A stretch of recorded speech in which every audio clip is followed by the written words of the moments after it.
Harper One, the Martin Luther King Jr. Library, and HarperAudio present I Have a Dream, 60th Anniversary Edition by Dr. Martin Luther King Jr.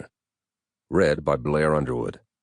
Featuring forewords written and read by Martin Luther King III and Dr. Bernice A. King, and an afterword by Dexter Scott King, read by Blair Underwood.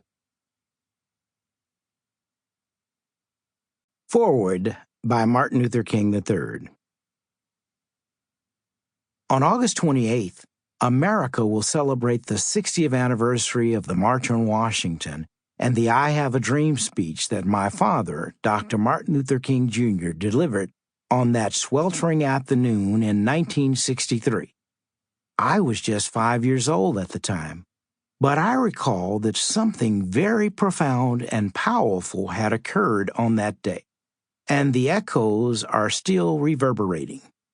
Indeed, his soul-stirring vision for our country still beckons us to a brighter future for Americans of all races. I was proud that my dad had given hope and inspiration to so many people. I felt that the work he and my mother, Coretta Scott King, were doing was making America better for everyone. That day was an uplifting watershed moment for America. Never before had an American leader articulated such an inspiring vision of interracial understanding, goodwill, and even interracial brotherhood and sisterhood.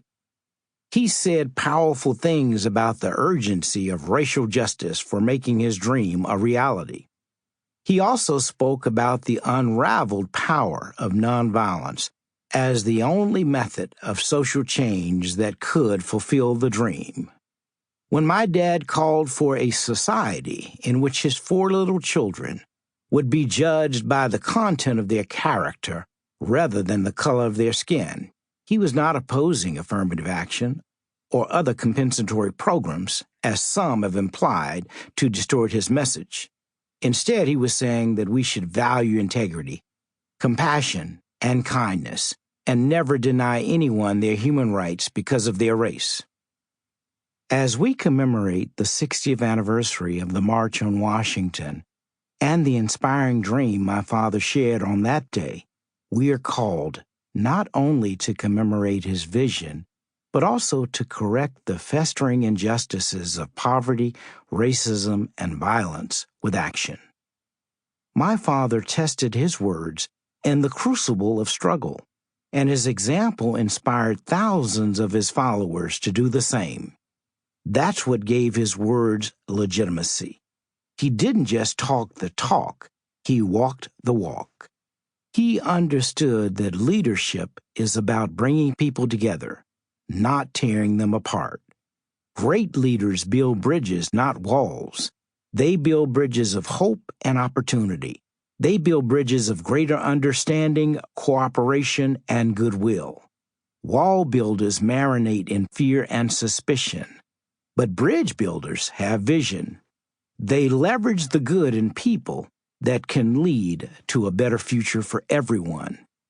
Despite the significant progress we've made in some areas since the day of the dream, for too many Americans, the challenges they face each day, inadequate opportunities to escape conditions of poverty, joblessness, discrimination, social neglect, and violence, have more in common with a nightmare.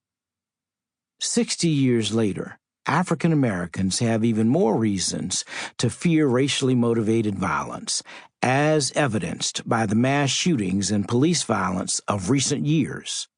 We must restore freedom from fear of violence throughout the nation to help fulfill the dream.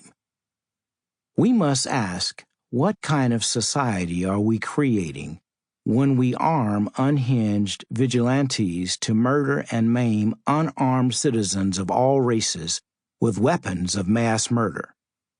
The horrific gun violence and mass shootings America has experienced just in this year provide ample testament that there's no way we can fulfill the dream of a peaceful society until we enact gun safety laws. These must include nationwide background checks before the purchase of Sample complete. Ready to continue?